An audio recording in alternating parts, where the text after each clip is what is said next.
Hello everyone, आप सब कैसे हैं। मैं उम्मीद करता हूं कि बहुत अच्छे होंगे और अपनी पढ़ाई को बहुत अच्छे से कर रहे होंगे। मैं आकाश कुमार बढ़ाना आईसीटी वर्चुअल क्लासरूम में आपका बहुत बहुत स्वागत करता हूं मेरे प्यारे बच्चों। जैसा आपको पता है मेरे प्यारे बच्चों, बेसिकली हमारी आपका 12th क्लास है। 12th क्लास में हम लोग देख रहे हैं ज्योग्राफी। ज्योग्राफी में हमारा पहला चैप्टर का रिवीजन कर रहे हैं हम लोग। ज्योग्राफी के मानव भूगोल में आपका प्रकृति और उसके सब्जेक्ट के विषय में पढ़ रहे हैं और एक एक करके हम इन सभी चीज़ों को आपका देख चुके हैं। मानव का प्रकृतिकरण, मानव का मानवीयकरण, यानी कि मानव का प्रकृतिकरण और प्रकृति का मानवीयकरण की दशाओं के विषय में हम लोगों ने आपका बात करी और एक एक करके इन सब चीज़ों को हमने देखा। ठीक, तो यहाँ तक हम लोग इस सारे स्वरूप को, संभावनावाद की थ्योरी तक, आपका ग्राफिक टेलर की थ्योरी तक हम लोग आपका देख चुके थे। पहले एक बार पिछले चैप्टर में जितना हमने यहाँ तक पढ़ा है, किसी का कोई डाउट, कोई क्वेरी हो आप उससे पूछ लीजिए, फिर आगे। देखिए, ग्राफिक टेलर ने एक नई संकल्पना प्रस्तुत की जो दो विचारों, पर्यावरणीय निश्चयवाद और संभववाद के बीच मध्यम मार्ग को परिलक्षित करती थी। ऐसी थ्योरी को लेकर आए जो आपका पर्यावरण का जो निश्चितवाद है, संभावनावाद की मिक्स थ्योरी को उन्होंने बीच में लाकर एप्लीकेशन करने की कोशिश करी। ठीक, और उन्होंने कहा, निश्चितवाद को कहा रुको और जाओ का नाम दिया। ठीक, आप जानते हैं कि जो नगर देख चुके हैं वे जानेंगे कि चौराहों पर यातायात के नियम के लिए बत्ती लगी होती है और जहां लाल बत्ती का अर्थ होता है रुको, और एवर यानी कि पीली का अर्थ होता है लाल और हरी के बीच में रुक कर तैयार रहने का अंतराल।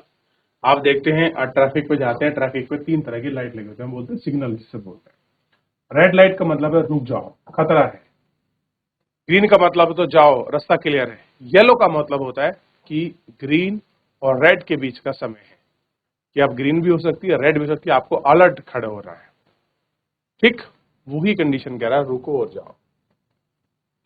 जो संकल्पना दर्शाती की है कि यहाँ तो ना तो कुछ नियत अवस्था में है, कह रहे यहाँ कुछ भी कॉन्सेप्ट नहीं, ना ही कुछ यहाँ आपके स्वतंत्र अवस्था में है।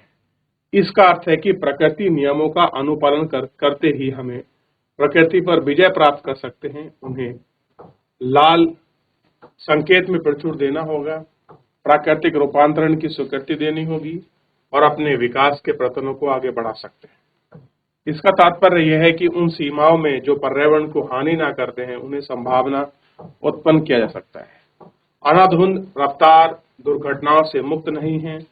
विकसित अर्थव्यवस्था के द्वारा चलाई गई मुक्त योजना के परिणाम स्वरूप हरित गृह प्रभाव, ओजोन परक्षरण, भूमंडल के तापन, पिछली हटती हिमानियां, निम्न भूमियां, नव निश्चितवाद संकल्पना के ढंग से एक आपका संतुलन को आपका प्रस्तुत करती है। एक संतुलन जो है वो आपका हमको दिखाती है और जो संभावनावाद के बीच आपका चयन और द्वैत का निष्फल है। ठीक, इन दोनों का आपका निष्फल है। मानव भूगोल के क्षेत्र और उपक्षेत्र।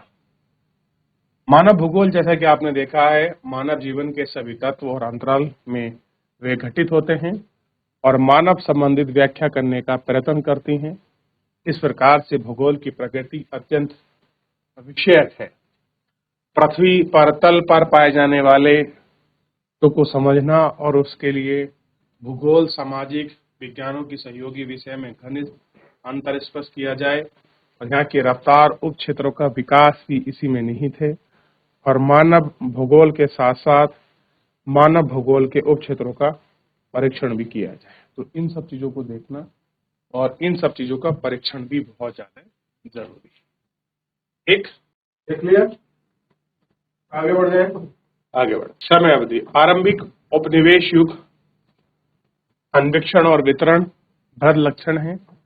साम्राज्यवादी और व्यवसायी रुचि क्षेत्रों में खोज का अन्वेषण को प्रोत्साहित किया। इन क्षेत्रों में विशेषज्ञ वितरण भूगोल वेत्ता द्वारा इनके पक्ष में आपका वर्णन मिलता है।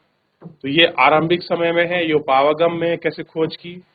उत्तर उपनिवेश युग में प्रादेशिक विश्लेषण है, क्योंकि आपके प्रदेश के सभी पक्षों के वर्णन और यहाँ का मत है कि सभी पूर्ण अर्थों का भाग और इन भागों में पूरी तरह से समझना, इन सब चीजों को इसमें एक्सप्लेन किया गया है और इन सब चीजों का आपका अच्छे से। चलिए आगे देखते हैं। अंतर युद्ध की अवधि में 1930 के बीच का दशक, क्षेत्रीय भेदन, एक प्रदेश या अन्य प्रदेश में क्यों भिन्न है, इसको समझने तथा इसके विलक्षण की पहचान पर बल दिया है।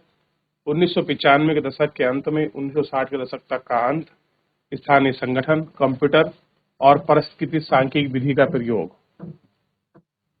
मानचित्र और मानवीय परिघटनाओं का विश्लेषण और भौतिक नियमों का अनुप्रयोग। और इस प्रावस्था में मानवीय क्रिया और मानवीय प्रतिरूपों की पहचान इसका उद्देश्य है। तो इन्हीं के साथ ये सारी चीजें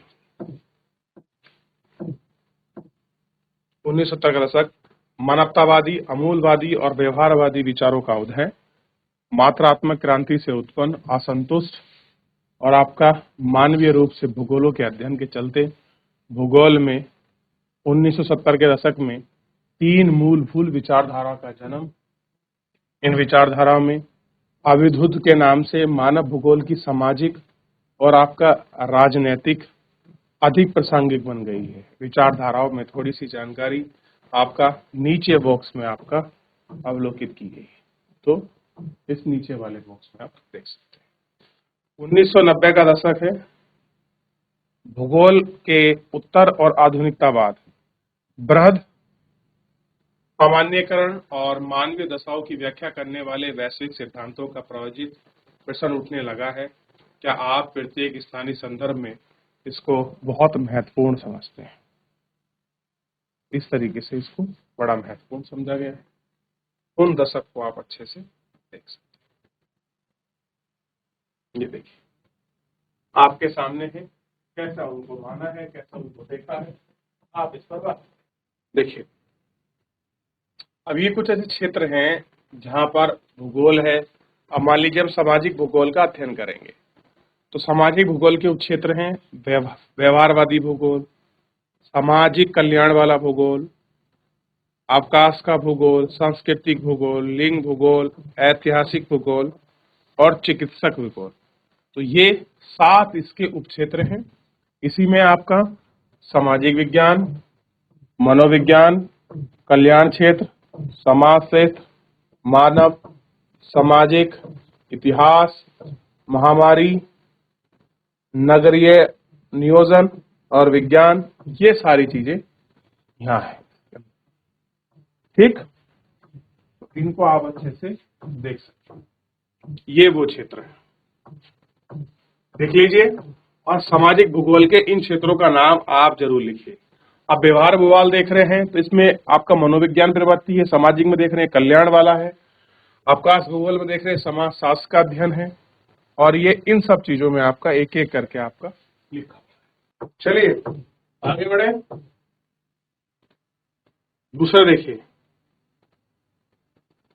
दूसरा कौन सा है? नगरीय भूगोल। इसमें कोई उपक्षेत्र नहीं है, इसमें नगर का अध्ययन करेंगे और उसको नियोजन को देखेंगे। इसमें है राजनीतिक भूगोल, जिसको हम पॉलिटिकल भूगोल कहते हैं। इसमें हम निर्वाचन पढ़ेंगे और सैन्य भूगोल, इलेक्शन कैसे होते हैं, डिफेंस सिस्टम क्या है और इसका अध्ययन है। ये इंपॉर्टेंट है जनसंख्या भूगोल। इसमें हम डेमोग्राफी को पढ़ते हैं, विस्तृत रूप से कोई सब पार्ट नहीं है। कितना आप अगला चैप्टर ही जो आप पढ़ेंगे, बेसिकली नेक्स्ट चैप्टर ये है डेमोग्राफी, कि एक प्रति क्षेत्र में जनसंख्या कितनी बढ़ी, मृत्यु दर कितनी, शिशु रेट कितनी है, इन सभी चीजों को आप पढ़ोगे। नंबर 4 है अब आवास भूगोल। आपके क्षेत्र में नगरीय जनसंख्या क्या है, ग्रामीण जनसंख्या क्या है, इन सभी को पढ़ेंगे। और फिर तुम्हें पढ़ेंगे आप आर्थिक भूगोल। इन सारे भूगोल की संकल्पना और इन्हीं सभी चीजों को आप गौर करके अच्छे से देखेंगे। ठीक, इसके बाद है कृषि भूगोल, यानी कि जिसमें एग्रीकल्चर पर हम लोग बेसिकली बात करेंगे। एक है उद्यान भूगोल, ये भी संबंधित सही है, जहाँ बागवानी कल्चर की बात करते हैं, बेसिकली जो इंडस्ट्री की चीजें हैं। विपणन यानी कि जो आपका व्यापार से संबंधित है, आपकी कमर्शियल जो भी इकोनॉमिकल एक्टिविटी होती है। पर्यटन में आपका टूरिज्म और जो आपकी जर्नी का जो मैनेजमेंट है, वो बेसिकली आपका इसी के अंदर हम लोग आपका देखेंगे। और लास्ट है इंटरनेशनल ट्रेड का भूगोल, जो आपका इंटरनेशनल ट्रेड होता है वो इसी के अंदर वो लोग एड ऑन करते हैं। तो ये पूरा पार्ट है भूगोल का, आप एक बार गौर करके अच्छे से देख लीजिए। फिर हम इसके प्रश्न उत्तरों की तरफ आगे बढ़ेंगे और उन पर एक एक करके आपका बात करेंगे। चलिए आगे देखते हैं। अब जैसे इसके थोड़े से ऑप्शनल वाले क्वेश्चन है, इनको देखते हैं हम। निम्नलिखित में से कौन सा कथन भूगोल का वर्णन नहीं करता? समाकलन, अनुशासन, मानव और पर्यावरण के बीच संबंधों का अध्ययन, द्वैतता पर मिश्रित, प्रौद्योगिकी के विकास के फलस्वरूप, आधुनिक समय में प्रासंगिक। तो कौन सा क्षेत्र है जो आपका भूगोल को एक्सप्लेन नहीं करता? क्वेश्चन ये है, बड़ा सिंपल। ठीक, बताइए। तो आपका प्रौद्योगिकी के विकास के फलस्वरूप आधुनिक समय की प्रासंगिकता, ये आंसर है। और इसमें पूछा वर्णन नहीं करता, बाकी सब वर्णन करते हैं। तो टेक्नोलॉजी डेवलपमेंट के रिजल्ट में मॉडर्न रूप में आपका प्रासंगिक नहीं है, ये बात कह रहा है। ठीक, तो आंसर क्या होना चाहिए? डी होना चाहिए। अगला है, निम्नलिखित में से कौन सा एक भौगोलिक सूचक का स्रोत नहीं है? कौन सा स्रोत नहीं है भौगोलिक आपका सूचक का? देखिए, यात्रियों के वितरण, ध्यान दीजिए, स्रोत नहीं है नहीं पूछा, नहीं है। प्राचीनतम मानचित्र, यात्रियों के वितरण, चंद्रमा की चट्टानी पदार्थ के नमूने, प्राचीन महाकाव्य। भौगोलिक सूचना का स्रोत है तो आंसर अलग होगा, नहीं है उसका आंसर अलग होगा। तो सूचना का स्रोत नहीं है, ये हमसे पूछा जा रहा है, बताइए। देखिए बच्चों, आगे बढ़े। तो इसका आंसर होगा, सूचक नहीं है तो चंद्रमा से चट्टानी पदार्थों के नमूने। भौगोलिक सूचनाओं का यात्री के विवरण से भी मिलेगा, प्राचीन मानचित्रों से भी और महाकाव्यों से, बल्कि इससे नहीं मिलेगा। ध्यान रखिए, इनसे आपका देख लिया। चलिए आगे बढ़ जाए। निम्नलिखित में से कौन से एक लोग पर्यावरण के बीच अंतःक्रिया के लिए महत्वपूर्ण कारक है? यानी कि कौन सा एक ऐसे लोग और पर्यावरण के बीच एक अंतःक्रिया का सर्वाधिक महत्वपूर्ण है? ये आपको बता। मानव बुद्धितम, लोगों के अनुभव, प्रौद्योगिकी या भाईचारा, बताइए। और दूसरा देखिए, निम्नलिखित में कौन सा भूगोल का उपागम नहीं है? अभी अभी बढ़ा है और बिल्कुल उसी में से ठीक है, क्वेश्चन आपका बन गया और ये आपको बताना है। दोनों का आंसर आप बताएंगे, फिर आगे देख लिया। तो देखिए, ध्यान दीजिए, पर्यावरण लोगों के बीच अंतःक्रिया में महत्वपूर्ण कारक है टेक्नोलॉजी। और निम्नलिखित में से कौन सा मानव भूगोल का उपागम नहीं है? तो मात्रात्मक क्रांति कहीं आपने नहीं पढ़ा होगा, चाहे आप पीछे भी देख लें, अन्वेक्षण वगैरह सब आपने पढ़ लिए होंगे, उपागम क्षेत्र, निर्वाचित, लिंगित, ये सब हो सकते हैं, लेकिन कहीं भी आपका मात्रात्मक क्रांति के रूप में आपको उल्लेखित नहीं मिलेगा। इन दोनों को आंसर आप करें, देख लिया। चलिए, अब इन दोनों के होने के बाद हमारे सामने क्वेश्चन है। ये क्वेश्चन है आपके 30 शब्दों के लिखने वाले, 30 वर्ड। मानव भूगोल की परिभाषा, अब बताइए मैं मानव भूगोल की परिभाषा किसके? और अभी रेड जेल एलन तो आपका सैंपल है, उसने मानव भूगोल की परिभाषा दी। ये मानव भूगोल की परिभाषाएं तो हैं, मानव और भूगोल के सामाजिक के बीच धरातल का संबंध, मानव भूगोल के अस्तित्व, पृथ्वी के रसील तत्व के बीच परिवर्तन का संबंध, इन सब चीजों को तो हम यही देख रहे हैं। तो इन संबंधों को ही तो आपको दर्शाया जा रहा है, आपके सामने है क्या है? इन सारी चीजों को ही तो आपको दर्शाया जा रहा है, देख लिया। चलिए, तो ये सारी परिभाषाओं में से कोई भी एक परिभाषा आप आराम से लिख सकते हैं, लेकिन आपने ऐसे लिखना होगा आंसर में, जैसे मैं बताऊं आपको। अगर आप परिभाषा को लिखेंगे, किस तरह से लिखेंगे, ये आपको थोड़ा सा महत्वपूर्ण करना है। जैसे आप अगर चैप्टर में लिख रहे हैं इस तरीके से, जैसे मानव भूगोल की